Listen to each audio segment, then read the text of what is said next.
قبل ما نبدأ ما تنساش تشترك في القناتين وقناة الفيس وقناة العشوائيات بتاعتنا، وهتلاقيهم كلهم موجودين في الوصف مع قناة التليجرام اللي فيها أسامي الحكايات كلها. وكالعادة ما تنساش تدعمني بلايك واشتراك، ويلا بينا. وقفنا في الجزء اللي فات منهاوة برايسن اللي اتكلم مع فلتادور واللي طلب منه يروح لغابة الظلال عشان يبحث عن كتاب سحري هناك مع روزالين، ورايسن وافق. وفعلا رايسن راح مع مجموعته للصحراء دي وبدأوا يبحثوا عن مكان الكتاب، وشفنا شخص بيراقبهم طول الطريق بمجرد وصولهم وكان متضايق منهم. وبعدها بشويه المجموعه عثروا على الدنجن اللي بتحتوي على الكتاب السحري وقرروا يدخلوها، ولكن هيرا قبضت على الشخص ده اللي كان بيتبعهم، والمجموعه عرفت ان هو الوحش الحارس الخاص بالدنجن واللي كان عايز يمنعهم من الدخول. وروزالين طلبت من رئيس المجموعه يدخلوا الدنجن وهي تتعامل معاه، والوحش ده استعمل قوته عليها وبدأ يزود القوة القتالية في جسمها، وقال لها إن قدام اختيارين دلوقتي، يا إما تتحرك وتنقذ أصدقائها وطاقتها تتدمر، يا إما تنسحب وتحافظ على حياتها وتتركهم في الفخ. وبنكمل أحداث بروديا اللي بيتكلم رايسن بعد هما دخلوا الدنجن دي وبتسأله عن اللي بيحصل لهم واللي هما مش قادرين يتحركوا. ورايسن بيقول لها إن دي ما كانش دنجن سرية ولكن فخ، وإنهم اتحبسوا فيه وإنهم محتاجين شوية وقت بس عشان يخرجوا. وهنا بتسأل رايسن ليه تستعمل قوتها وتخرج عشان تساعد روزالين، هو لا وإن الوضع يكون بخير. وبيراقب روزالين وإن واضح إن فلتادور عايز يراقب بنته ويشوف قوتها الحقيقية، وإنه كان عارف كده من اللحظة اللي هو دخل فيها لهنا، وإنه أدرك إن مفيش كتاب سحري في الصحراء دي من لحظة دخوله. ومورانجي بتراقب الصورة اللي رايسن مخرجها وتسأله هو قادر يراقب روزالين إزاي، وبقول لها ده سحر المراقبة. ورايسن بيقول له كان شاكك في الأول في طلب فلتادور واللي هو طلب منه ياخد بنته روزالين معاه، ولكن هو دلوقتي فين كل حاجة. ومورانجي بتلعب معركة وتسأل رايسن اللي هو كان مكان روزالين كان هيعمل إيه وإزاي هيتصرف. ورايسن بيقول لها إنه كان يسمع كلام الوحش ويثبت في مكانه ومش هيتحرك أبدا ويسيب الكل يموتوا. ومورانجي بتشتمه وتقول إنه واخد حقير، ورايسن بيقول لها ده طبع عيلته وإنهم عيلة أشرار في النهاية، وهي بتقول له فعلا، وإنها افتكرت إن أخته بيرسيا أسوأ شريرة شافتها في حياتها. ورايسن بيضحك ولا بس روزالين مختلفة عنه وإنها من عيلة الجراندل وإنهم عندهم طرق مختلفة بالنسبة لعيلتهم، وإنه بيعتقد إن روزالين تدخل المكان ده عشان تساعدهم. ومراجع بتكون مستغربة وتسأله كده روزالين جسمها مش هيتأذى، وبيقول لا وإنه يكون بخير وإنه مش عارف ليه، ولكن هو بيعتقد إن فلتادور وأبوه هم اللي ورا اللي بيحصل ده ودخولهم المنطقة دي، وإنهم أكيد بيراقبوهم دلوقتي حتى لو هم مش بيتعاونوا مع بعضهم. ورايسن بيقول لهم المكان ده مليء بالمانع وده يكون في صالحهم وإن عشان كده هم يكونوا بخير. ومراجع بتتفاجئ وتسأله عارف كده إزاي، وروديا بتسألها ليه بتستهين بيه لأنه هو ساحر بدايرتين، وبقول لهم إنه ساحر في النهاية وإنه عارف الأمور دي وصحيح، وبيعتقد إن مجرد ما روزالين تدخل الدنجن دي هي هتاخد الصحوة الحقيقية بتاعتها اللي حاكم الخداع الودوين قال عليها. وهي بتسأل رايسن لا تخرج وتحذر روزالين عشان ما تعملش أي حاجة متهورة، ولا ما فيش داعي وإنها ذكية وبطلب منها تراقب روزالين وإن بقى لها فترة تحت تأثير القوة ولكن هي ما اتحركتش من مكانها، وقول لها إن كيس سهران الوقت مختلف بالنسبة لخارج الدنجن وداخلها وإن الوقت بيمر بطريقة بطيئة عندهم عشان مش يقدروا يتابعوها بطريقة مباشرة. وهي بتتفاجئ وتقول له فعلا وإنه محق وإنه مرة تحس كده. ورايسن بيقول لها إن المكان مليء بكل أنواع السحر المختلفة من أول الرؤية والانعكاس والوهم، وإن في الصحراء كتير يقدروا يستعملوا سحر قوي زي ده. وهي بتقول إنها ما تعرفش كتير عن السحر ولكن هي سمعت إن استعمال 4 أنواع من السحر عقلي زي ده أمر مستحيل حتى على أقوى الصحراء. ورايسن بيقول لها فعلا ونسبة قليلة بس من كبار الصحراء زي أبوه هم اللي يقدروا يعملوا كده، وإن كمان أبوه ما يقدرش يضع ابن عيلة الجراندل في اختبار سحري زي ده لأن أي شخص هيشوفه هيقول إن ده تحدي مباشر وإعلان حرب عليهم. وهي بتستغرب وسأله طيب مين اللي بيعمل كده، ورايسن بيقول لها إن أبوه مشارك في الاختبار ولكن بعلم مباشر من عيلة الجراندل، وروزالين توصل مكان في لحظات عشان تساعدهم. ورايسن بيراقبها وإنه وصلت أخيرا وبيقول لهم إن تحليله كان صحيح وإنهم مستعملين سحر إخفاء عليها، والصورة كانت واصلة ليهم كانت متأخرة. وروزالين بتكون متعصبة وتقول لرايسن إنها خطرت بحياتها وقوتها عشانه والمفروض هو يكون شاكر ليها طول عمره وإنه مديون ليها بطريقة كبيرة وإنها حضرت هنا عشان تنقذه. وبعد ما مجموعة بتحرم الفخ ده روديا بدنا تقلد روزالين وتقول لرايسن إنه مديون ليها والمفروض هو يخدمها طول حياته. وروزالين بتتعصب وتطلب انها توقف على الاستهزاء بيها، ورايسن بيضحك بطل من روديا ما تتريقش عليها وانها ما كانتش تعرف ان ده فخ. وروزالين بتكون محرجه ودهلوه كانت فكران في خطر وعشان كده حضرت هنا بسرعه وانها ما كانتش تعرف ان ده اختبار. ورايسن بطل منها توقف كلام كتير وتبدا تحصد المنى حالا، فبتستغرب بس هو بيتكلم عن ايه وانه عارف كويس ان لو حذرت منى هنا هي هتكون في خطر. ورايسن بطل منها ما تقلقش وتثق فيه وانه اعلان حياتها مش هتكون في خطر ابدا، وهي تساله متاكد وهو لا فعلا وانها مش محتاجه تقلق من اي حاجه وانها تقدر تثق في كلامه وهو هيحميها بكل قوته. بتتصدم من كلامه ويكون محرجه بطريقه كبيره وبتقعد عشان تبدا في حصاد المانا. وتقول لرايسن ان افضل مش يغزلها يا اما تضربه. ورايسن بيقول لها طيب وتطلب من هيرا ما تخفضش حذرها وان ممكن هم يتم الهجوم عليهم اثناء انشغال روزالين، وهي بتقول له اكيد. وروزالين بتبدا في حصاد المانا، وهو اللي بتعمل كده النظام بيعرف رايسن ان حكم الخداع ليدوين ما بقاش مهتم بروزالين تاني. ورايسن بيقول ان واضح انه ما كانش عايز تعمل كده، وده انه يراقبها ما بيكونش فاهم والليدوين ليه مهتم بقاتله زي روزالين، وده غريب جدا واستغرب. واللحظه هل معنى كده انه ما كانش عايز روزالين تعمل قصد قوتها اساسا، وهل ممكن هو كان بيختبره هو مش هي وبيراقبها؟ وصال طيب هو اللي ادعى انه مهتم بروزالين من الاول اساسا، وده غريب جدا وانه مش عارف ليه، ولكنه بيعتقد ان ليدوين بيراقب الوضع اللي هم فيه عشان هو مليان مش اخطر وبيستمتع بوقته، وانه هو حاكم خداع تصرفاته غير متوقعه. وبعدها بشويه روزالين بتخلص حصاد المنى بتاعها، وراسم بيراقبها وبيسالها لو خلصت بنجاح، وهي بتقول له فعلا وان قدر يسيطر على قوتها وجسمها بقاش في خطر. وراسم بيراقبها ويكون مستغرب وان قوتها القتاليه زادت بطريقه كبيره لدرجه انه مش قادر يتعرف عليها حتى. وروزالين بتقول له فعلا وتشكره وتقول له فضه هو فيها قوتها القتاليه وصلت 4 نجوم تقريبا. وراسم بيراقبها وسلا متاكده وان على حسب اللي هو شايفه منها فيها قوتها وصلت تقريبا ل5 نجوم، وهي بتقول ما تعرفش. وراسم بيضحك وانه روزينا تتطور وقوتها هتزيد بطريقه كبيره، ودي كلها كانت خطه فولتاتور من الاول، وانه كان عايز يزود قوتها ويعلمها درس. وفجاه الوقت بيثبت في المكان، وريزان بيعرف رايسن ان تم تفعيل قدرته ككاتب، ورايسن بيراقب مكان ويكون مستغرب وانه توقعش انه اضطر يعدل في سيناريو تاني. ونظام بيعرف رايسن التوقف ده كان ليه علاقه بليدوين لانه استمتع باللي هو عمله وقرر يتدخل، وبعرف ان ليدوين قرر يمنحه هديه وهي الوعاء الاسود. ورايسن بيراقبها ويكون مستغرب وليه الوعاء الاسود ده، وانه اول مره يشوف حاجه زي دي في الروايه. والعين السماويه بتعرفه ان ليدوين من الاف السنين في الماضي كان مجرد حاكم صغير في السن، وانه اتولد الحكيم آتي وجنيه الخداع لانيا، وانه بدا يتجول بعدها في العالم، وانه كان فضولي جدا بالاخص في البشر وحياتهم، وانه بدا يراقبهم ويتعلم منهم لان ده كان ممتع جدا بالنسبه له. وان ليدوين بعد فتره بدا يمل، وان عشان كده هو قرر ان هو ينتقل لمصدر تسليه جديد بالنسبه له لان ده مبقاش مناسب خلاص لتسليته. وان عشان كده هو بدا ياخد صوره حيوانات زي القطط وقرب اكتر من البشر ويتدخل في حياتهم بطريقه كبيره، وانه كان بيحب تصرفاتهم والطريقه اللي هم بيتعاملوا بيها لان مختلفين عن باقي الكائنات، وانهم عندهم مشاعر وتصرفات غير متوقعه. وان اثناء بحثه عن بشر ممتعين اكتر هو عثر على رايسن،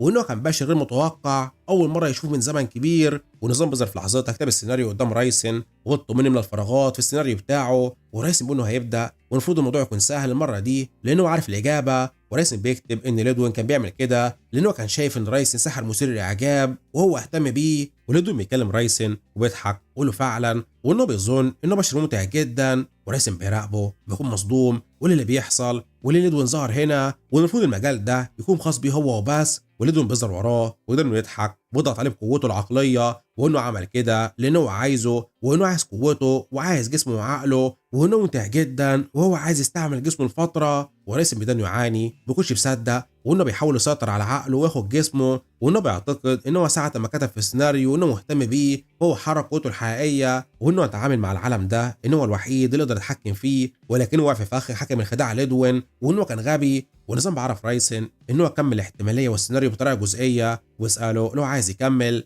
ورايسن بيستعمل قدرته قول له لا، وانه يستعمل قدره مساحه المره الواحده عشان يعدل تاني في السيناريو، ويبدا يمسح التعديل الوضع في السيناريو، وانه لازم يمنع ليدوين من السيطره على عقله وجسمه. بيكتب في النظام ان ليدوين كان بيستمتع برقبه رايسن من بعيد، وانه ما كانش بيتدخل في حياته وما كانش عنده مقدره في كده اساسا. والنظام بعرفه ان تم قبول قدره مسح المره الواحده، وانه نجح في تعديل السيناريو، ورايسن بيرجع تاني عالم الطبيعي وبيكون مرهق بطريقه كبيره من اللي حصل، وانه مش يصدق ان ده حصل له، وانه كان مهمل جدا وده كان هيكلفه كتير والمفروض يحذر بعد كده لان ليدو مش هتوقف محاولاته للسيطره عليه. ورزلين بتراقب رايسن ويكون مستغربه وتساله بخير وليه بتصرف كده وايه الوعاء الغريب الاسود موجود قدامه ده. ورايسن بيقول لها ما تقلقش وده مجرد دعاء طبيعي هو استحوذ عليه. ورودي بيتكلم رايسن وتسالهم يعملوا ايه دلوقتي وانها جعانه جدا، وابو لا طيب والمفروض انهم يتحركوا عشان يرجعوا قصر الجراندال تاني وانهم اتاخروا هنا. والنظام بعرفه ان الوعاء الاسود ده تم صناعته من حاكم الحاضرين هيسفيا. وراسم يكون مستغرب اول بيسمع الاسم وليه ده، وانه اول مره يسمع الاسم ده في الروايه اساسا.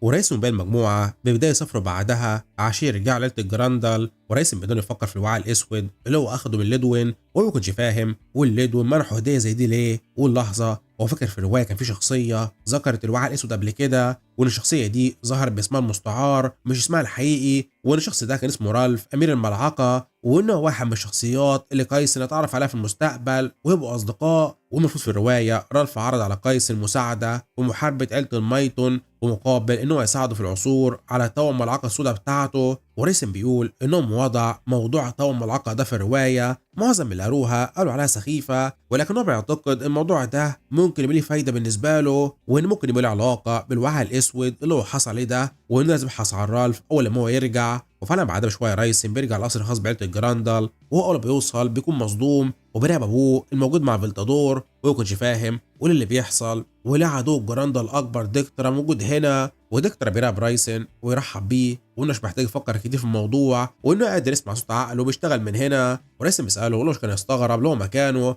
أما يشوف أكبر أعداء قاعدين مع بعضهم. وديكترا بيسأل رايسن وهو اعتقد اللي بيحصل هنا أول ما هو يشوفه مع فيلتادور في المكان ده، وريسن بيقول له إن أول حاجة هو حضر هنا باستعمال بوابة انتقال، وديكترا بيقول له إنه طبيعي يعمل كده وإنه هو ساحر والمسافة كبيرة ما بينهم. وريسن بيقول له إن بوابة الانتقال ممكن يتم استعمالها في الاغتيالات، وإن معنى وصوله هنا مباشرة فأكيد قدر يمر من خلال الحاجز الساحري عيلة الجراندال بعلمهم، وإن معنى كده إن فيلتادور بيسمح له بدخول المقاطعة بتاعته طبيعي، وكمان هو سمح له بدخول قصر عنده، والعلاقة بينهم مش عداء كامل زي ما هو ظن. ودكتور بيقول له إنه تفكيره جيد ولكن في نفس الوقت مش كامل، وريسن بيقول له إنه محتاج أدلة أكتر منه عشان يفهم الموقف ده، وبيسأله هو ليه خطط المهمة والاختبار اللي هما كانوا فيه مع فيلتادور وساعدوا بعضهم. ودكتور بيسأله لو بيقول عليه إنه هو اشتغل مع فيلتادور عشان يختبرهم وإنه مخطئ، وريسن بيقول له لأ وإنه متأكد وإن السحر تم استعماله في الدنجن، والأفخاخ اللي كانت موجودة عندهم مفيش ساحر يقدر يستعملها غيره هو. وفيلتادور بيسأل ريسن هو عثر عليه في الصحراء، وريسن بيقول له إنه ما عثرش على حاجات كتيرة وإنه يقدر يكسب صديق مقرب بس ليه. وريسن بتتفاجئ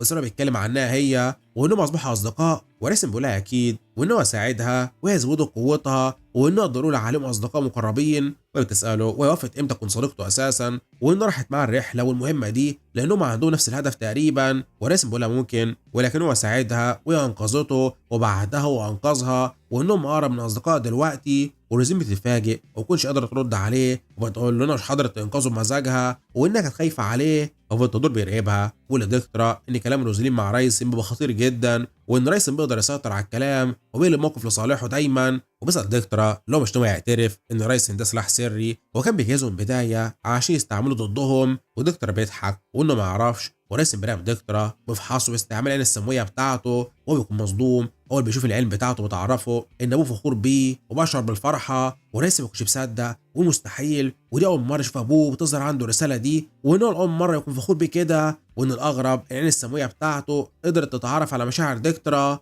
وريسن بيدخل بعدها مع روزالين للقلعه وبيسالها لو راحت قبل كده لصخره المرآه، هي بتقول لا، وبقول لها انها موجوده بعد صحراء الظلال وانها محتاجه بوابه عشان تنتقل هناك، وهي بتقول له انها لو قررت تروح هتطلب من سحر عيله يعمل كده. وريسن بيستغرب وسلام متضايق ليه صحيح كده، وانه لاحظ انه اتعصبها منه ومن لحظه رجوعهم. هي تتعصب وتساله ايه اللي لاحظ كده دلوقتي، وتقول له ان بسبب كلامه فهي دلوقتي مضطره تنفذ اوامر ابوها وتروح لصخره المرآه معاه، وان اكيد ده هيخليها متعصبه جدا وانها كده بورطها وخلاص. ونرجع الماضي شويه وبنشوف رايسن اللي كان بيتكلم مع دكترا وبيسأله عن المقابل اللي هو طول من روزالين بسبب مساعدته في الاختبار ده، وفيلتادور بيقول له فعلا وانه محق وانه هيساعد بنته ووصل قوتها القتاليه ل4 نجوم بسرعه وانه يقدر يطلب اي حاجه. ودكتور بيسأله لو بيكلمه كأنه منتظر منه يختار حاجة مفيدة لبنته مش مجرد انها تعمل له خدمة كرد دين، وبيقول له لا وانه مش بيضغط عليه. ودكتور بيسأل رايسن هو يتدخل صحيح في قرار روزالين، وكمان بيطلب منه يعرف المهمة اللي هو عايزها وان ده شأن هو ملوش علاقة بيه. ورايسن بيقول له ان روزالين صديقته وانه لازم يحافظ على اصدقائه.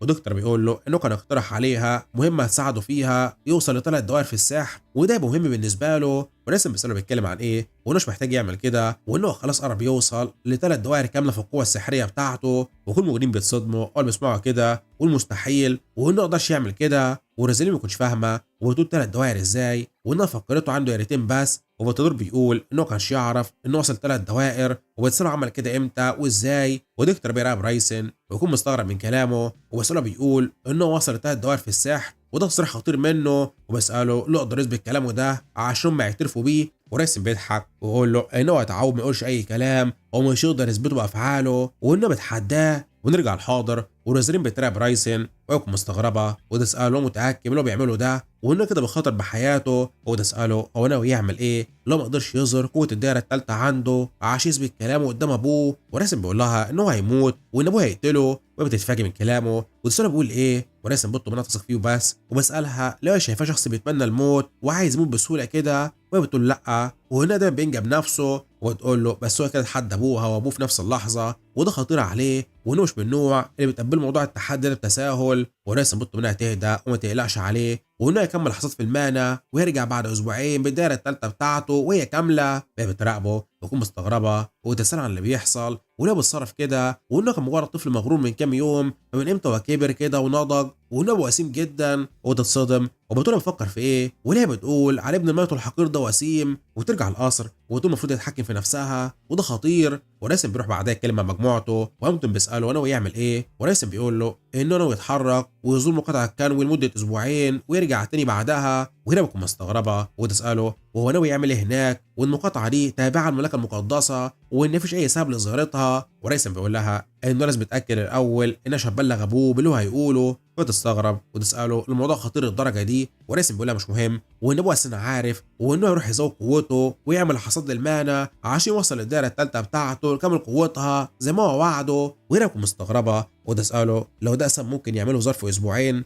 وابو لا اكيد وانه يقدر يعمل كده بسهوله وده كله على حسب قوه السحر في النهايه. وهو لا بس هو محتاج يرحل في اقرب فرصه وانه مش عايز ابوه يعرف ايه نوع الاجراءات اللي هو يعملها عشان يوصل للثلاث دوائر بسرعه. وهي بتقول انها فهمت وانها تجهز له كل حاجه عشان يبداوا يتحركوا. وراسم بيضحك وانه صعب على اي ساحر انه يحقق الدائره الثالثه في وقت قصير كده والموضوع محتاج وقت كبير وتدريب ولكنه مختلف وانه هيستعمل طرق تقليديه مش الطرق العاديه بتاعتهم. والتاني المجموعه بيستعدوا لبدايه الرحله بتاعتهم. ورودي بتسال رايسن لهم الطريق يصحوا بدري كده وبقول لها فعلا وانهم عندهم مهمه محتاجين يخلصوها. وهي بتقول انها فهمت وتستغرب وتساله صحيح فين ميرانج. وراسم بيقول لها ان ميرانج مش هتروح معاهم الرحله دي وانه طلب منها تحضر معاهم ولكن هي قالت له انها تخرج كام يوم في رحله وطلب منه مش يبحث عنها وان هو ما قدرش ينتظر رجوعها اساسا وان الوقت مش في صالحه. ويروح في التدور اللي بيكون بيتكلم مع دكتورا وبيساله لو بيعتقد ان ابنه رايسن هيقدر يحافظ على وعده وفعلا يقدر يوصل لثلاث دوائر سحريه خلال اسبوعين. ودكتور بيقول له انه ما يعرفش وانه بيعتقد انه يكون صعب عليه. وبيستغرب وسأله طيب وليه بالتحدي وسمح له بالذهاب. ودكتور بيقول له لانه طالما قال كلام المفروض يثبت كلامه ده وانه ساحر وكلامه يعتبر وعد. وفي التدور بيستغرب وانه ولد صغير في النهايه وبساله لو ابنه رايسن فشل فهل هو ناوي يقتله فعلا. ودكتور بيقول له اكيد وده قرية الميتون وانه طالما اتحداه وما قدرش ينفذ كلامه هو لازم يتعاقب. وفي التدور بيراقبه ويساله بيعتقد انه يقدر يعمل كده وانه اب في النهايه قبل ما يكون قائد عيله الميتون وانه مش يقدر يخدعه. وفي التدور بيسال دكتورا لو صحيح لسه عنده هدف القديم للسيطره على العالم. ودكتور بيسكت ومش بيرد عليه. وفي التدور بيقول له انهم اكتسبوا حاجات كتيره في السنين اللي فاتوا دول وانه ما ينفعش يخاطروا بيهم في المعارك للسيطره على العالم وانه اكتسب ابن سابع موهوب جدا وهو خلف بنته روزالين ومش هيخاطر بيها. الدكتور بيقول له ده تفكير الضعفاء وانهم اتولدوا عشان الحرب مهما كان الثمن. وفي التدور بيقول له ممكن ولكنه مش ناوي يهجم على عيله الميتون الاول وان هم مش عدائيين. وبيقول له بس لو هجم عليهم في الاول في عيله الجراندال مش هيكون قدام اي خيار تاني غير انها تعمل كل اللي تقدر عليه عشان تمسح عيله الميتون. ودكتور بيضحك ويقول له اكيد وانه عارف انه يعمل كده. وفي التدور بيقول له صحيح هو سمع ان مخابرات عيله الصيد بدأوا يشتغلوا في مناطقهم ويقول له ان معنى كده ان لو حصل اي حاجه ما بينهم فهم يحافظوا على احيادهم ولكن ممكن في وقت يخلوا عنه لان الصيد اصدقاء مش مجرد حلفاء بالنسبه لهم. ودكتور بيقول له يعمل اللي هو عايزه وانه يعمل كده برضه. وراح بعدها البوابه الموجوده بالقرب من المملكه المقدسه والحارس ده بيكون متعب وانه مش متخيل انه مضطر يشتغل في يوم مليء بالمطره كده وانه عايز يرتاح. وفجأة رئيس ومجموعته بيظهروا قدامه وراسم بيسأله لو حارس البوابة السحرية دي وانه عايز يستعملها عشان يوصل المملكة المقدسة. والحارس بيستغرب ويقول لهم انه واضح عليهم انهم صغيرين جدا في السن ويسألهم لهم عمل فلوس اساسا عشان يستعملوا البوابة وان تكلفة الفرد الواحد عندهم هي 5 مليون عملة. وهاملتون بيتفاجئ من الرقم وبيسأله بيتكلم عن ايه وده رقم كبير جدا وانه ما يقدرش يدفعوا رقم زي ده. والحارس بيراقبه وبيضحك وإن دي تكلفة وإنه كمان ياخد تمن عمولة وإن السعر إجمالي هيبقى 20 مليون وإن لو مش عاجبهم يقدروا يمشوا. وراسم بيقول إن تم بابات النقل بيختلف مكان للتاني ولكن السعر هنا واضح جدا عليه إنه مبالغ فيه واللي حارس طيب وإنه هيدفع. وبيسأله لو مش اتأكد من هويته الأول والحارس بيقوله فعلا وإنه نسي. وقامت بيسأله لو مش كان قادر يتعرف على سيده من الأول وإنه حارس غبي جدا. وراسم بيطلب منه يسكت وبيسأل الحارس عن النقطة السوداء الموجودة على إيده والحارس بيخفيها بسرعة ويكون مستغرب وبيسأل رايسن وعلاقة النقطة دي بأي حاجة. وراسم بيقول له سمع النقطة دي مرتبطة بمرض الطاعون المنتشر في الجنوب بسبب الفراشات المصابة بالمرض. والحارس بيقول له المرض ده مش معدي وان دي كانت مجرد اشاعات عنه وانه كان بيتكلم بغرور شديد زي الصحراء مع انه يبان عليه انه مقاتل مش ساحر اساسا. وبيسأله عبارة عن ايه وراسم بيضحك وانه عبارة عن نحلة وبيسأله لو ده يهمه في حاجة. والحارس بيتصدم اول بيسمع كده وانه مستحيل وانه بيستهزأ بيه ودي كانت كلمة السر اللي بتجبره ينقلهم للمزاد السري اللي بيكون تحت الارض في المملكة عندهم. والمزاد ده المفروض يكون سري جدا ومفيش اي شخص يعرف حاجة عنه ومش متخيل ان الولد ده عارف عن المزاد وانه مش فاهم هو يشتري منه. وصحيح هو سمع ان سحرة الميتون بدأوا يتبعوا المزاد وعايزين يشاركوا فيه وسائل لو ده سبب حضوره لهنا. ورئيس بيسأل هامتون هم معاهم فلوس قد ايه صحيح في الخزنة بتاعتهم وبيقول له 82 مليون عملة واللي بتساوي تقريبا مصاريفهم في الرحلة كلها. ورئيس بيقول له طيب وده هيكفي. والحارس بيكون مصدوم من الرقم ويقول ازاي الاولاد الصغيرين دول معاهم الرقم ده. ورئيس بيقول له صحيح ونسي منحه الهوية بتاعته وبطل يفحصها عشان ما يبدأوا في الرحلة وبياخدها منه. وبالصدم بيعرف ان رايسن هو الابن الاصغر لعيلة الميتون وبيسيبه بيهرب مكان بسرعة وان ده خطير وانه مش عايز يتورط مع عيلة الميتون وانهم هيأذوه. ولكن هيرا بتظهر في لحظته قدامه وتقدر توقفه وتسأله مفكر نفسه رايح لفين. والحارس ده يكون مصدوم واللي بيحصل وهي ظهرت منين اساسا وانه مش عارش بقى حتى. وهي بتراقبه وتسأله عايز يموت والمفروض ما يتحركش لانها تقتله.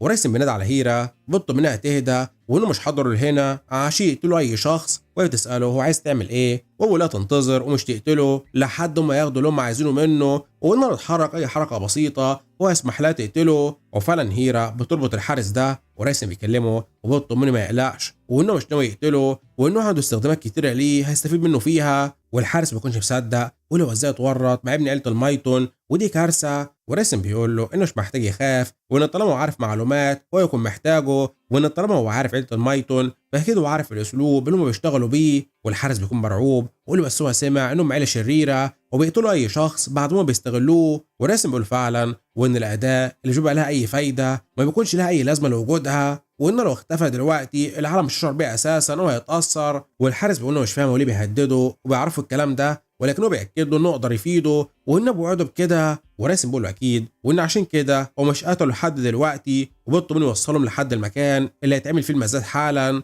والحارس بيكون مرعوب ويتسائل لو مجرد ما يعمل كده معاه هم يتخلصوا منه والمفروض هو يخدعهم ويهرب من هنا. وراسم بيطلب منه ما يفكرش حتى في الهروب او خداعهم ويقول له انه وضع عليه ختم المانع وانه يقدر يتبعه بسهوله بسرعته ويقتله. والحارس بيتفاجئ وبيساله لو وضع عليه تعويذه التتبع وبيقول له فعلا وانه اكيد مش لاحظ كده ولكن هو دلوقتي قادر يتبعه بسهوله. والحارس بيكون مصدوم وانه بيكره يقول كده ولكنه ما عندوش حاجه تانية يعملها غير انه ينفذ كلامه. وبراقب رايسن والصحيح قال ده الابن الاصغر عيله الميتون وانه واضح الاشاعات عنه كانت غلط وانه سمع انه ما يتخلصوا منه قريب اساسا فازاي هو هنا. وراسم بيقول له انه عايز يعرفه هم بيتعاملوا مع مين ومين المنظمه اللي بتحركهم وبيقول له منظمه الصحه الرسميه هالو. وراسم بيطلب من هامتون يكتب رساله شكوى رسميه ليهم وانه بعتوها للنقابه دي باسم العيله وهيعرفوهم عن اللي حصل لهم وهيهددوهم بالتخلص منهم. وبيقول له حاضر وانه فهم. والحارس بيتصدم وبيسأل رايسن هو يعمل كده ليه وانه كده يجبر المنظمه تطرده. ورايسن بيقول له فعلا وانه عايز يعمل كده ويقول له بس مش محتاج يقلق وانهم اخرهم يخصموا منه فلوس مرتبه وخلاص وانه مش هيهتموا بمكان زي ده وانه مكان معزول ومش بيعمل فلوس اساسا وانه طبعا ممكن يضغط عليهم عشان ينهوا كل خدماته كساحر ولكن ده كله معتمد على تصرفاته واطاعته لاوامره. والحارس بيراقبه بيكون مصدوم ويقول لو ده ابن السبع الفاشل اللي هو سمع عنه فبقى العيله عنده عامله ازاي وانهم اكيد وحوش. ويقول له رايسن طيب وانه يعمل اللي هو عايزه وبعدها بشويه المجموعه بيوصلوا المملكه المقدسه، وروديا بتراقب السكان وبتقول لرايسن راقبهم وانهم كلهم بيبرقوا تقريبا وانهم جميلين جدا. وانتم بيقول لها ده الطبيعي هنا في المملكه وان سكانها جمال جدا اساسا، وانه سمع اشاعه عنهم انهم بالجمال ده لانهم بيتنفسوا هواء مقدس هنا، وان في اشخاص كتير بيدفعوا فلوس ضخمه عشان يحضروا لهنا عشان الموضوع ده. ولرايسن بس طبعا كلهم ما قارنوش بيه وانه هو الاجمل. ورايسن بيستغرب ويشكره، وهامتون بيقول في الواقع هو زار المملكه هنا اكتر من مره، وان في نوع من الاعشاب السامه اسمه ديلفين موجود هنا، وان العثور عليه صعب في اي مكان تاني. وهنا بتسال رايسن لو هيستعمل تعويذه التتبع على الساحر اللي قبضت عليه ده هو لا، وانه ما بيعرفش يستعملها اصلا لحد دلوقتي، وانه محتاج يتعلمها. وهنا بتتفاجئ وتساله معنى كده انكم بينصب عليه، وراسم بيسال ينصب على مين، وان عيله الرئيس مش بتنصب او تخدع، وهي بتقول له فعلا وانه محق ودي غلطتها. وراسم بيضحك وان اكيد خايفه تقول عليه نصاب وده ممنوع في عيلتهم. وهي بتساله هم صحيح يروحوا فين دلوقتي، وان باقي اسبوع تقريبا على الميعاد المفروض هو قابل فيه ابوه. وراسم بيراقب مكان قدامه وقال لها انهم متوجهوا لهناك وان البرج ده هدفهم. بيراقبوه بيكونوا مستغربين وبيسالوا ايه ده، وبيقول لهم مركز المدينه وانه يتوجه هناك حالا ويقضي فيه الاسبوع قبل ما يرجعوا. وهي بتستغرب وتساله يقدر يوصل ل3 دوائر سحريه في المكان الغريب ده. وراسم بيقول لها اكيد، وانه لو ما عملش كده فهو هيموت، وبطلوا انه يتحركوا وانه لازم ما يفشلش لان ده خطير جدا. وهي بتراقبه بتكون مصدومه وبتقول له ازاي بالهدوء ده كله وعلى الرغم ان حياته في خطر اساسا، وبتقول انها مش عارفه اللي بيحصل معاه، ولكن الرئيس مش من النوع اللي بيضع حياته في خطر بسهوله كده، وان كده عنده خطه. وبيعدي بعدها 5 ايام من لحظتها والمجموعه بيراقبوا رايسن وبيسالوه هم فضلوا يلفوا الدوائر داخل البرج لحد امتى، وان بقالوا 5 ايام تقريبا بدون فايده هنا. ورايسن بيقول انه واضح الموضوع ياخد وقت اكبر. وهنا بتكون مصدومه وبتقول بقى يومين بس كده وان حياه رايسن في خطر كبير، وبتقول من ساعه وصولهم لهنا ورايسن بيلف البرج ده من غير تدريب او اي حاجه. وتتساءل هو ناوي يرفع الدوائر بتاعته كده ازاي وانه قالش خطته حتى. ورايسن بيدون يتمشى في البرج لحد ما يقدر يعصر باب سري وبيضحك وانه عصر عليه اخيرا، ويدخل في لحظات الغرفه السريه دي وبيقدر يعثر على شخص في استقباله. والشخص ده بيراقب رايسن بيكون مستغرب ويساله هو مين وازاي يقدر يعثر على المكان ده، وهامتون بيراقبه ويساله مين ده. وريديا بتقول له انها مش عارفه ولكنه وسيم جدا، ورايسن بيقدم نفسه ليه وانه رايسن مايتون وانه ساحر مبتدئ بيتعلم السحر. وهي بتراقب السحر ده وما كنتش مصدقها وبتقول على حسب ظنها فده ايرون جهاز وانه ساحر المملكه الاقوى، وبتقول انه ساحر قوي جدا في المملكه المقدسه لدرجه انه مرشح لحكم برج السحر المحايد في المملكه هنا. وتساله موجود في مكان زي ده ليه، وايرون بيرحب برايسن وانه توقعش زواره هنا وبيساله عن سبب حضوره. ورايسن بيقول له انه عايز يعرف هو مين الاول. ويرن بيقول له انه هو ايرون جهاز وانه ساحر في البرج السحري التابع للمملكه المقدسه، وانه كان بيتجول في المنطقه بقاله 5 ايام ووصل هنا بالصدفه. ورايسن بيرحب بيه ويقول له انه حضر لهنا لانه هو حلم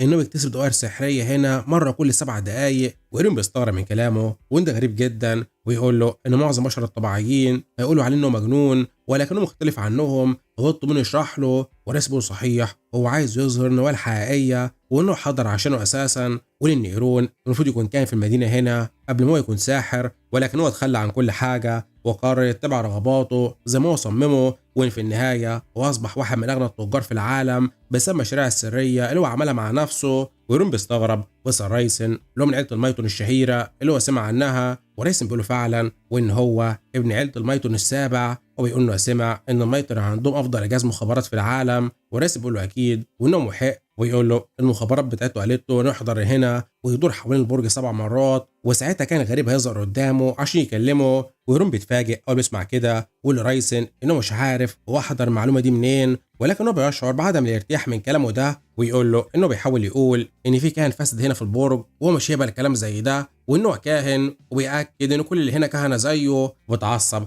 ويقول لرايسن انه لو خلص كلامه هنا فالمفروض هو يخرج وانه مشغول ومش هيضغط اكبر معاه من كده، ويقول له انه استقبلهم هنا كضيوف ولكنهم من اول لحظه دي هم اعداء ليه والبرج هنا. ورايسن بيراقبه وبيضحك وانه واضح انه معصبه جدا وانه كان متوقع ان ده هيحصل، وبس طبعا ده مش مهم لان هو يجبره يعمل اللي هو عايزه. ورايسن بيعتذر ايرون عن طريق كلامه معاه اللي هو شعر بالمضايقه منها، وان على حسب حلمه هو توجه لهنا لانه كان عايز يقابله وانه يسمع عن حاجه سريه اسمها استدعاء جهاز. وهرم بيكون مصدوم ومستحيل وبيسأل عن اللي بيحصل وازاي يقدر يعرف عن موضوع الجهاز السري. ورايسن بيقول له ايرون ان على حسب الحلم بتاعه المفروض يحضر هنا عشان يزود قوته وقوه المال اللي عنده. وهرم بيكون متفاجئ اول يسمع كده، والرسم بيساله لو حضر هنا عشان يدرس السحر في السر بعيد عن المعبد لانه خايف منهم. ورين بيتصدم قال له اسمع كده والمستحيل، ويتساله عارف ازاي وده مش ممكن. وريسن بيكلمه بيطلب منه يهدى ويقول له انه ما حضرش لهنا عشان يهدده وانه عايز شويه خدمات منه بس. ورين بيساله لو متاكد انه ما حضرش لهنا عشان ياخد منه اي حاجه. وريسن بيقول له انه يعرف اشياء كتيره ولكن هو مش ناوي يستغلها ضده لو هو ساعده. ورين بيقول له طيب وانه هيقبل طلبه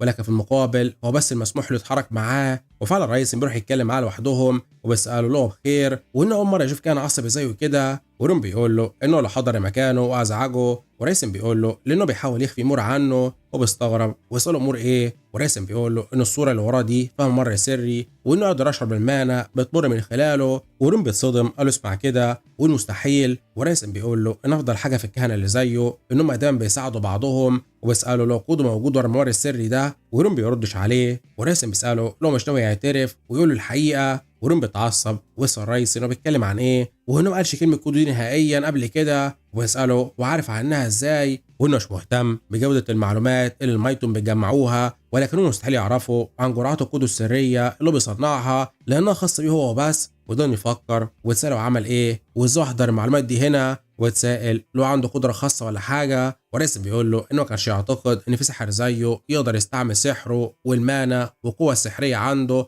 لتصنيع جرعات مميزه زي دي وانه فخور جدا بيه. وبيضحك ويصله بيظن ان جرعات القوه دي هتقدر تفعل الدائره الثالثه عنده وانه محتاجها. ويقول ان الجرعه السحريه دي يرون صناعه في السر وانها بتسمح للشخص اللي مانا عنده قليله بانها تزيد وانه ممكن يفعل الدائره الاولى عنده بكل سهوله بمجرد استعمالها. ويقول انه رغم طبعا من قوه ونضره الكودو ولكن مفيش اي شخص يقدر يستعملها عشان يخرج الدائره الثالثه عنده بسهوله لان ده صعب جدا وان عشان كده المفروض في المستقبل الاشخاص اللي اتعلموا السحر من الكودو يتعاونوا مع عيله المايتون عشان يسمحوا للسحر بتاعهم بانه يتطور والمفروض انتاج الكودو يزود الصحراء في العالم ويقلل تاثير عيله المايتون ولكن العكس هو اللي حصل وتاثيرهم وقوتهم زادوا بطريقه كبيره. وريسن بيقول لإيرون انه لو منحوا جرعه عاليه من الكودو وبيقسم بشرفه انه هو يحافظ على اللي حصل سر ما بينهم هما الاثنين. ويقول له انه طبعا مش عارف هو ناوي يعمل ايه بالكودو في المستقبل او هو ناوي يستغله ازاي ولكن هو محتاج مساعده فيه ويقدر يساعده برضه ساعتها. وريم ما كانش واثق في كلام ريسن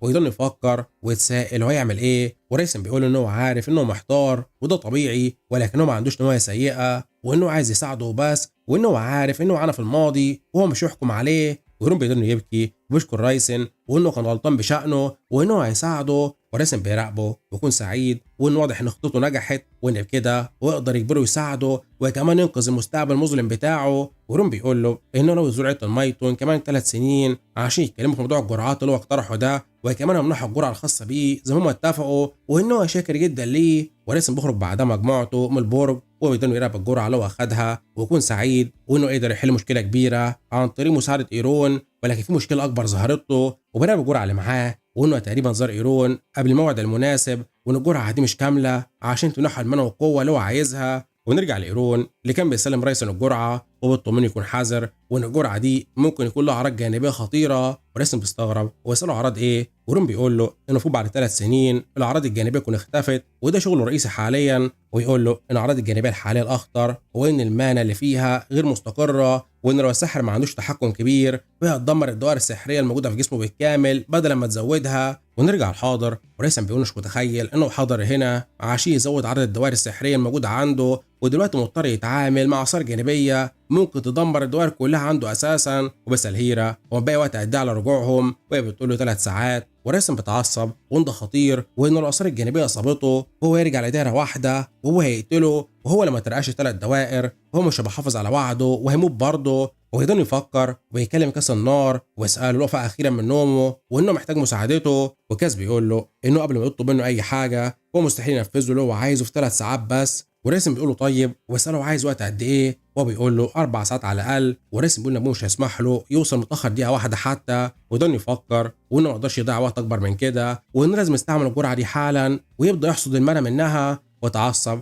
وانه هيموت اساسا لو ما قدرش يحل المشكله دي وهو ما عندوش خيار تاني وانه يعمل اللي عليه. وفعلا الرئيس بيشرب الجرعه واول ما بيعمل كده جسمه بيبدا يتغير بطريقه كبيره وبتعصب وانه بيشعر بان جسمه بيتدمر من الجرعه دي وان المنى اللي فيها خارج عن السيطره. وبيقعد ويكلم هيرا ويقول انه هيبدا في تقنيه حصاد المنى بتاعته وبيطلب منها تحميه لحد ما يخلص. وهيرا بتقول له طيب وانها فهمت وانه يقدر يعتمد عليها. وريسن بيبدا فعلا في استعمال قدره حصاد المنى عشان ينمي الدوائر عنده وبيضل الوقت يعدي عليه لحد ما بيوصل لكامل ال3 ساعات، ومجموعته بيراقبوه بيكونوا مرعوبين وبيتسألوا هم يعملوا ايه، وده خطير وان الوقت خلص وراسم بيدن يعاني ويطلب من قوته تتفعل وانه ما عندوش وقت كتير وده خطير جدا. ولكن بوابه سحريه بتفتح قدامه في لحظتها، والبوابه دي بيخرج منها دكتوره ويكون متعصب جدا ويقول له انه واضح انه ما قدرش يحافظ على وعده وان فشله ده هيكون ثمنه غالي جدا، ويطلب منه يستعد لانه هو طبق عليه العقوبه حالا وانه هيموت. وهنا بتتدخل مع هامتون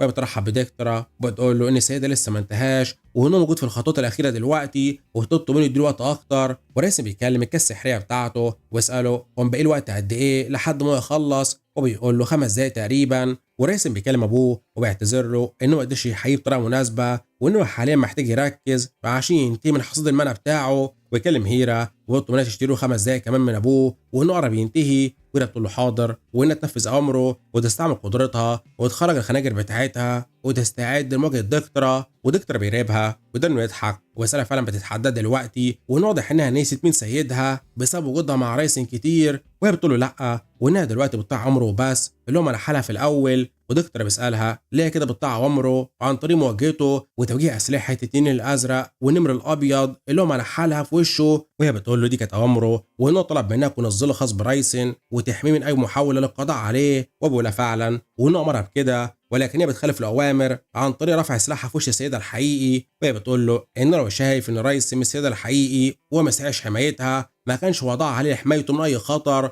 وتطلب من دكتور يتراجع وينتظر 5 دقايق يا اما مش هيكون قدامه خيار تاني. ودكتور بيستغرب بس انا بتظن ان السلاح بتاعها اللي هو صنع بالمنع بتاعته هيشتغل ضده او يقدر يخترق درعه حتى، وهي بتقول مش مهم وان حتى لا تموت هنا ويقطع اوامره لحد نهايه الزمن وان لازم تحمي رايسن بكل قوتها من اي شخص بيحاول يأذيه. ودكتور بيدن بيضحك وينتله قدام هيرا ويقول لها انها مثيره للاعجاب ونتوقعش انها تعمل كده عشان رايسن، ويسال هيرا هي عايزه ايه وان احتراما لرغبتها فهو ينفذ طلبها. وهيرا بتقول له انها طلبها بسيط وانها محتاجه 5 دقايق كمان لرايسن زي ما هو طلب وان بالطريقه دي هم مش هيدخلوا في معركه. ودكتور بيقول لها نتوقعش انها تعمل ده كله عشان الولد ده كانت بتكرهه وان ولها كبير جدا، وهي بتشكره وبقول لها ما تهتمش، ولكن المشكله انه مش بشعر منها بنفس الحده والقوه اللي هو كان بشعر بها ايام زمان. واسالها ليه بقاها مع رايسن اضعافها، وهي بتتاسف له وتقول له انها تحاول تبقى اقوى وتراقب رايسن، وتقول مش متخيله ان رايسن محافظ على هدوء في موقف زي ده. وبتقول دكتور اسالها هي ليه بتخاطر بحياتها عشانه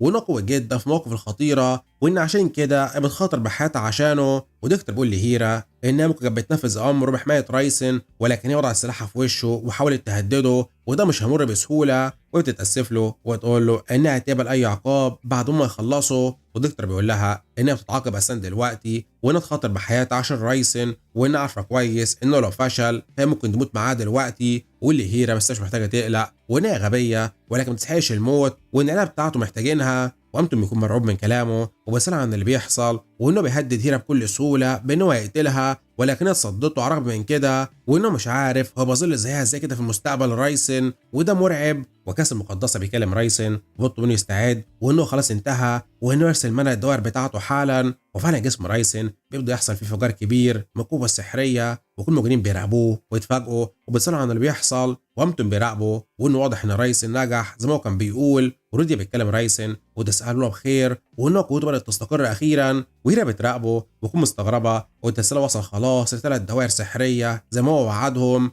ودكتور بيراقب رايسن ومكنش مصدق ويساله عمل ايه وايه نوع الخدعه اللي هو استعملها، ورايسن نجح في تكوين الدائره الثالثه عنده بيضحك ويقول له انه عمل اللي هو طلبه منه وانه نجح في تدريب قوته ل3 دوائر كامله وبيعتذروا عن تاخر مده 5 دقايق وبيسالوا عن اخباره وان ابنه الغبي فاق اخيرا ويقدروا يتكلموا مع بعضهم زي ما هو كان عايز. ودكتور بيقول له انه عمل زي ما هو قال وقدر فعلا يوصل للدائره الثالثه ولكن هو ما عملش كده في الوقت المحدد اللي هو قال عليه. وراسم بيقول له فعلا ولكن الظل بتاعه منح الوقت الزياده اللي هو كان محتاجه وان الظل بتاعه هو جزء من قدرته وقوته وان طالما اجبره يمنحه 5 دقايق زياده وكده التزم باللي هو طلبه. ودكتور بيساله بيتكلم عن ايه وازاي بيكلمه بالجهل والغرور ده كله والمفروض يطلب عفو بدل ما هو يكلمه بالطريقه دي. وراسم بيقول له بيتكلم بغرور لانه هو عمل انجاز في عيلته وانه اول ساحر يوصل ل3 دوائر بالسرعه دي وانه بيمتلك طريقه خاصه بتمكنه وانت تطول قوته بسرعه وده هيساعد عيلتهم بطريقه كبيره. ودكتور بيستغرب ويساله ده هيساعد عيلتهم ازاي وانه مش فاهم، وراسم بيقول انه هيفهم.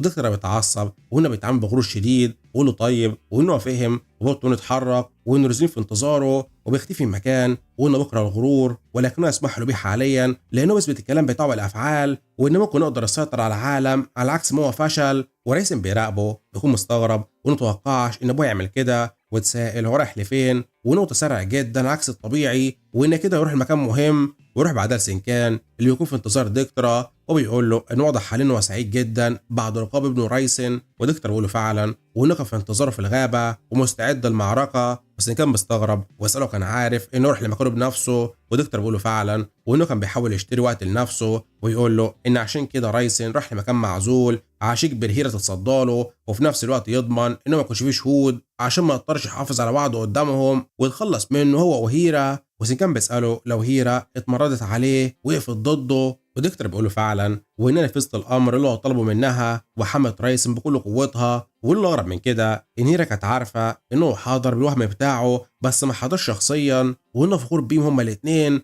وانهم اتقدموا بطريقه كبيره. وسنكان بيضحك وانه اول مره يشوف مزاج جيد كده من فتره كبيره وبيقول له ان تربيه اطفال ممكن ما يكونش حاجه سيئه في النهايه وانهم بيعملوا انجازات ويشرفوه ويقولوا صحيح يتبع رايسن وعرفوا ازاي يقدر يوصل للدائره الثالثه بسرعه كده. وسنكان بيستغرب ويساله وما طلبش منه يشرح له هو عمله ليه. ودكتور بيقول له انه كان يقدر يعمل كده فعلا معاهم ولكنه ما كانش عنده وقت وانه كان مشغول جدا. ونرجع تاني لهامتون اللي بيراقب رايسن والقوه الخارجه منه ويكون متفاجئ وبيسال رايسن لو معنى كده ان دكتور اعترف بيه وقوته وعشان كده قرر يسيبه وسامحه على 5 دقايق الفرق. وهيرا بتقول له فعلا وده اللي حصل. ونظام بعرف رايسن ان قدره عين السماويه بتاعته بدات تحلل وتفحص كتاب السحر السماوي لالبرتو بطريقه اسرع. ورايسن بيتفاجئ وان قوته زادت ونظام بعرفه انه استلم قدره التفاعل مع سحر البرتو بسبب زياده قوته. ورايسن بيستغرب وليه القدره دي وانه ما يسمع عنها حتى. ونظام بعرف ان التقنيه دي تابعه لسحر البرتو وانها تقنيه قويه جدا بتتربط بسحر عنصري عشان يزود قوته بطريقه كبيره. وراسم يكون مستغرب وان السحر بيستعمله في الوقت الحالي هو سحر الجليد الخاص بنوزان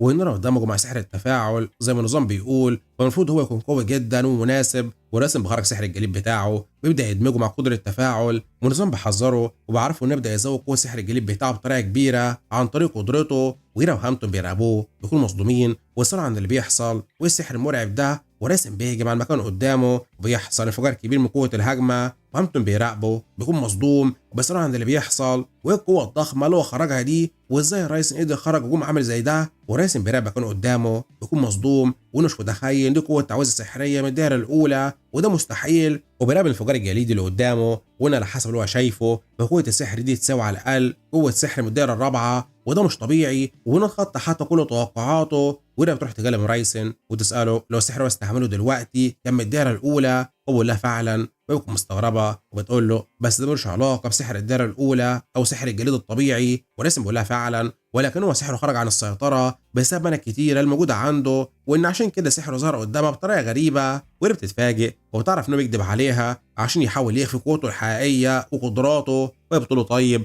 وانها فهمت وتطلب منه يكمل في شغل المتعب ده وهي هتدعمه لحد ما يوصل لهدفه. وهي بتقول انها قابلت سحرة كتير في حياتها وانهم كلهم حتى سيدة دكتور في صغره ما كانوش بقوه رايسن او موهبته كده وانه مختلف بالكامل عنهم. وبتقول ان رايسن كذب عليها دلوقتي وقال انه سحره خرج عن السيطره وعشان كده سحره كان قوي ولكن هو الدوائر بتاعته مستقره بالكامل وانه عارف كده وكذب برضه. وبتضحك وتقول مش عارفه ليه ولكنها بتعتقد انه خلاص قابلت سيدها الاخير واللي هتخدمه لاخر مره في حياتها. وهي بترجع بعدها المكتب عندها وبدنا تكتب التقرير بتاعها وتقول ان معلمها رايسن وصل مستوى ساحر ب3 دوائر في اقصر وقت ممكن ده غير ان قوه سحره اقوى بكتير من سحر اي شخص بيمتلك نفس السحر وانه يستعمل قوه كبيره اثناء الترقيه. ولكن على الرغم من كده هو دوائر ما تاذرش او جسمه اتاذى حتى لانه كان عارف هو بيعمل ايه. وسلم التقرير ده لطائر موجود معاها عشان يسلمه وتقول مش متخيله انه استعمل سحر دائره اولى ولكن قوته اللي خرجت كانت مساويه للدائره الرابعه ومش متخيله انه قدر يعمل كده وان واضح ان قدرها هيبدا يتغير.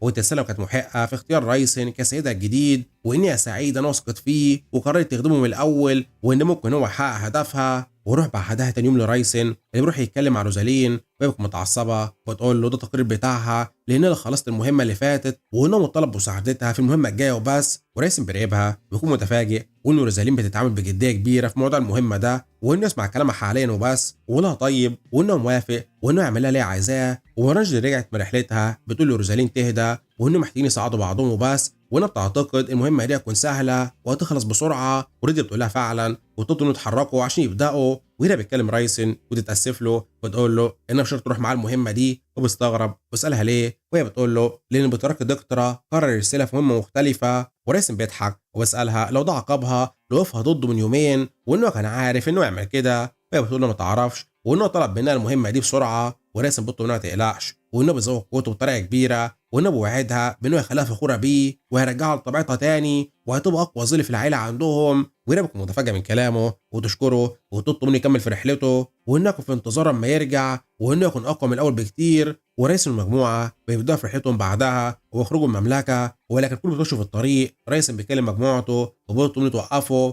وهم بيستغربوا ويسالوا عن اللي بيحصل. وريديا بتساله لو بخير، ورئيس بيراقب مكان وبيطلب منه يسكتوا ويركزوا وان الفخ يبدا دلوقتي، وان هم معمول له فخ في المكان ده. وفجاه شخص بيستعمل رمح ويرميه على هامتون بكل قوته، ولكن الرئيس متدخل بسرعه ويمسك الرمح قبل ما يصيبه. وهامتون بيترعب وبيساله عن اللي بيحصل ومين اللي هجم عليه كده. ورئيس بيطلب منه يهدى وانه بخير. وفجاه بيظهر مجموعه من الوحوش مكانه قدامهم وبيستعدوا للهجوم عليهم. ورئيس بيراقبهم وانهم ظهروا اخيرا، ودي وحوش السحالي اللي كان في انتظارهم. والوحوش دي بتحاصر رئيس وباقي المجموعه، وكاب بتاعهم بيقول لهم يقتلوهم. ورئيس بيراقبهم وبيضحك وانه كان في انتظارهم وانهم اخيرا هيبداوا في المعركه بتاعتهم. وريسن بيقول ان طبعا الوحوش دي خطيره جدا، وان اكيد عيله الجراندال اما تعرف ان بنتهم اتحصرت كده هتبعت مساعده لهنا بسرعه وانهم لازم يصمدوا. وروزالين بيتكلم رايسن وتساله هو بيتعامل مع الوحوش دي بيرتاح ليه، قال هو بيظن ان عيلتها هترسل مساعده وفرق الطلال هنا عشانها، وبقول لها اكيد وده الطبيعي يعملوه. وهي بتقول له مش هيعملوا كده وانهم هيجهلوهم.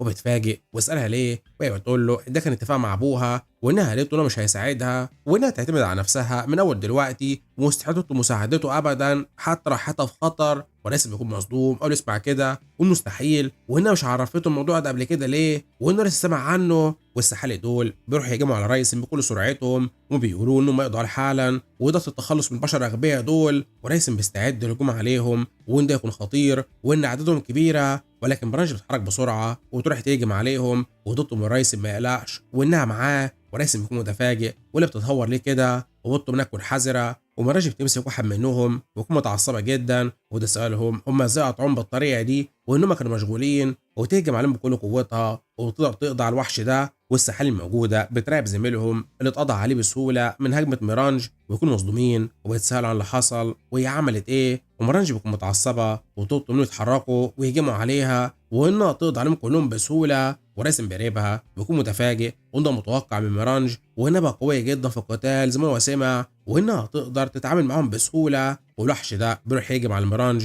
ويكون متعصب جدا من اللي عملته في زميله، ولكن ميرانج بتتفادى هجماته والرمح بتاعتهم قبل ما تصيبها وبتتراجع لورا وتروح بعدها تهجم عليه تاني بكل سرعتها وتقول له انه وحش غبي وتضربه كل قوتها في جسمه وبتقدر تقضي عليه وتقول له انه اضعف منها بكتير. وتروح بعدها تدينها تهجم على الوحوش الموجوده معاها وبتدينها تقضي عليها برضه واحد ورا التاني عشان تتخلص منهم وتقول لهم انهم غلطوا في الهجوم عليهم. والوحوش دي بتتجمع حوالين مارانج وبيحاولوا يهجموا عليه عشان يوقفوها، ومارانج بتتعصب وتقول لهم يخرجوا كل حاجه قدامها. ورايسن بيراقب اللي بيحصل ويكون مصدوم وان كل الوحوش دي اتجمعوا حوالين مارانج عشان يهجموا عليها، ولكن ليه؟ وراقب الزعيم بتاعهم اللي بيكون بيراقب من بعيد وان اكيد الزعيم بتاعهم ده هو اللي امرهم بكده وطلب منهم يتخلصوا منها الاول. والزعيم ده بيكون متعصب جدا واللي مارانج انها تموت هنا وانها خطر عليهم، ونظام بعرف رايسن ده زعيم سحالي. ورايسن بيكلم مارانج واسالها ليه الوحوش دي متعصبه منها كده وبتهاجمها هي وبس، وهي بتقول انها ما تعرفش ولكن احتمال عشان قتلت امهم والزعيمه بتاعتهم. وراسم بتصدم وبتسائل لو هي عشان كده رفضت تروح معاهم في الرحله الاخيره دي وانها كانت بتقتل في السحالي. بسال ميرانج هي عملت كده ليه، وميرانج بتستغرب وتسال اقصد ايه بليه عملت كده وده الطبيعي وان الاقوى بيقتل اضعف منه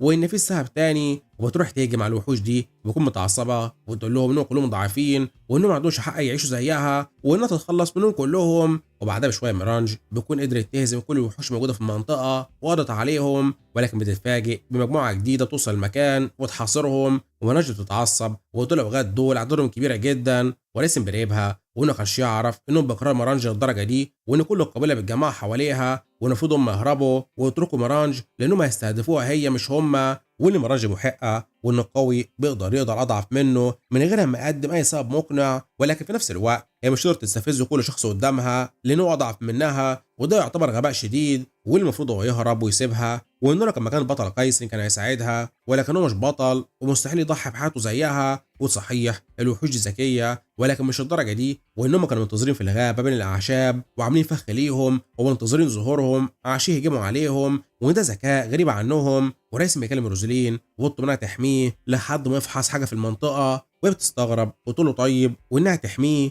وراسم يبدأ بعدها يستعمل الحواس بتاعته وبيقول إنه لازم يستعمل العين بتاعته لأقصى حدودها عشان يفحص المنطقة دي، ولكنه بيفعل حد لأقصى لعينه. هي بتعرف إن ميرانج ربت طفلة بشرية صغيرة بعد ما عثرت عليها في الغابة، وراسم بيكون مصدوم وطفلة إيه، وإنه أول مرة يعرف الموضوع ده. ونظام بعرفه إن ميرانج كانت بتراقبها باستغراب ومش فاهمة سبب ضعفها، وإنها كانت بتقول إن تصرفاتها غريبة ومش بتصطاد، وإنها كانت صغيرة في سنها، هي اعتمدت على نفسها من غير أهل واصطادت كل الطعام اللي هي عايزاه لنفسها. وميرانج قررت بعدها تعتني بيها وقالت مش مهم، وسمت البنت دي لونا وقالت إنها تعتبرها جزء من عيلتها، ولونا كانت بتحبها جدا واعتبرتها أمها الحقيقية. وميرانج كانت سعيدة جدا بالمشاعر دي لأنها أول مرة تلاقي شخص يحبها كده، وقررت إنها ما ترجع لمجموعتها هتوريها الرئيس وكل المجموعة. ولكن في يوم من الأيام ميرانج راحت تصطاد ورجعت بالصيد بتاعها وهي بتكون سعيدة وبتنادي على لونا وبتقول لها إنها حضرت العشاء بتاعها. ولكن ميرانج بتتصدم أول بتشوف وحش سحلية هجم على لونا وقدر ياكلها أثناء غيابها، والوحش ده بيترعب أول بيشوفها رجعت وبيسألها هي مين،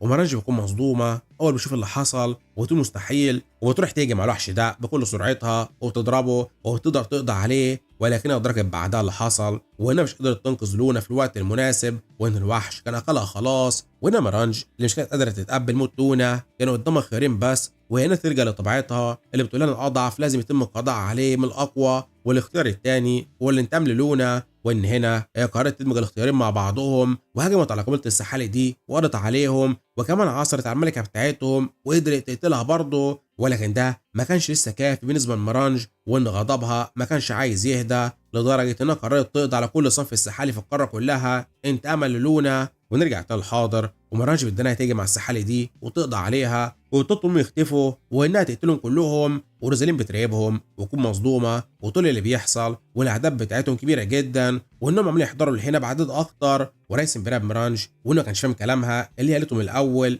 إنها عايز تقضي على الأضعف منها وإنها كانت تقصد إنها عايز تنتقم. بس المشكلة دلوقتي إن أعداد السحالي بتزيد وتحمل ميرانج قرب يوصل لحدوده وده خطير عليها. والمشكلة كمان هي زعيم السحالي ده واللي بيتحكم في السحالي موجودة في المكان وبيخليهم يهجموا على ميرانج بس عشان يخلصوا منها، وإن ميرانج لازم تخلص منه الأول عشان تضمن إن باقي السحالي يفقدوا قوتهم والتحكم فيهم. وراسم بيستعمل سحر الرياح بتاعه وإن طالما السحالي دي مشغولة مع ميرانج وهو هيستغل ده وهيساعدها، وينتقل بسرعة لمكان الزعيم عشان يهجم عليه. والزعيم أول بيشوفه بيتصدم ومستحيل وبطوا من أبعه وتخلصوا من بشر ده الأول. وراسم بيستعمل أسلوب ألف طعنة بتاعه ويقول إنه اتأخر وبيهجم عليه بكل قوته وبيقدر يصيبه في جسمه إصابة كبيرة وبيقضي عليه. وميرانج بتراقب اللي حصل ويكون متفاجئة وبتقول الرئيس اتحرك إمتى وهجم عليه، والسحالي الموجودين بيراقبوا اللي حصل ويكونوا مرعوبين وبتسأل البشر ده قضى على الزعيم بتاعهم إزاي وده مستحيل، وده يهربوا بسرعة عن المكان بعد موت الزعيم. والبشر ده قوي جدا وإنه هيقتلهم،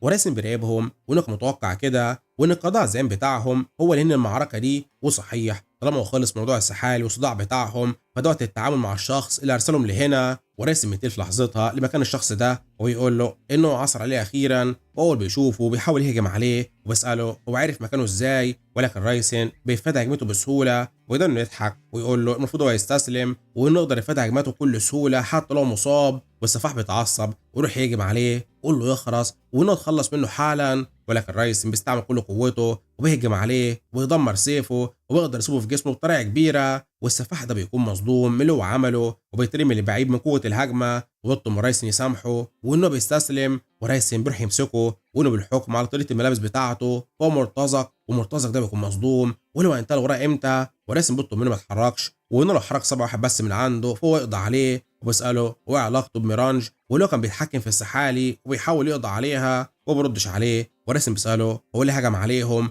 وهل هو عارفهم، وبيقول له لا وإنه استلم فلوس بس عشان يهجم عليهم وإنه ما يعرفهمش. وراسم بيسأله مين اللي عرض عليه الفلوس وإنه ما يعرفوش وإنه شخص مجهول. والرجالين بتوصل مكان في لحظتها مع باقي المجموعة وبتسأل رايسن مين مرتزق ده ومين اللي موظفه، وبيقول لها إنه بيحقق معاه ويرمي لها الجوهره اللي كانت مع المرتزق، وبتستغرب وتساله لو ده حجر مانا، وبقول لها فعلا، والمرتزق ده كان بيستعمله التحكم في السحالي، وبتقول انها تدمره. وروزالين بتكون مستغربه وتقول لي اللي بيحصل، وبتراقب الكريستاله وبتقول مش متخيله انه قدر يشرب المرتزق ده هنا وحضر مكانه بسرعه وتخلص منه. ورايسن بيسيب المرتزق بيخرج من المكان، وانه هيبعت معاه رساله، وبيطلب منه يقول له الشخص اللي ارسله يحضر بنفسه المره القادمه، وانه لو حاول يخدعه تاني زي المره دي هو يقضي عليه بالكامل وهيسيب كل حاجه عشان يطارده. ومرتزق بيكون مرعوب ويقول له حاضر. يوم بالليل روزالين بيتكلم مع رايسن وبتساله لو بيقول المرتزق ده حضر هنا للتخلص من ميرانج، وهي ما بتكونش فاهمه وتقول بس هو جمع المعلومات دي كلها منين؟ هو بيقول انه ما يعرفش، ولكن في اشخاص كتير بيراقبوه لانه ابن عيله المايتون،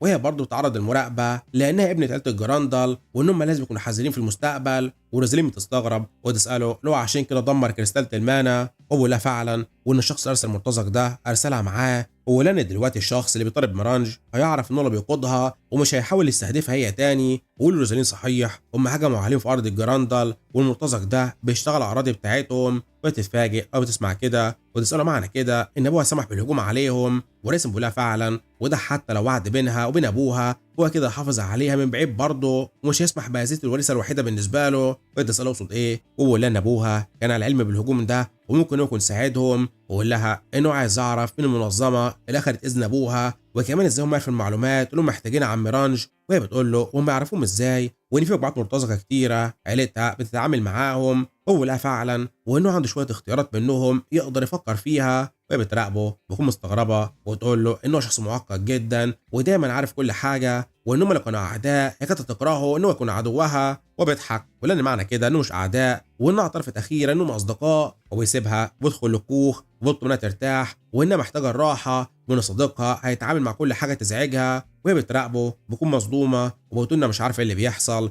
ولكن اول مره تعجب بيه بالطريقه دي وانه هو لطيف جدا. وبيخلص لنا ملخص الجزء السادس من هاوا. واسال الفيديو اسم البنت اللي ميرانج بتحاول تنتقم ليها. عرفني في الكومنتات، مش ننسى اللايك والاشتراك. سلام.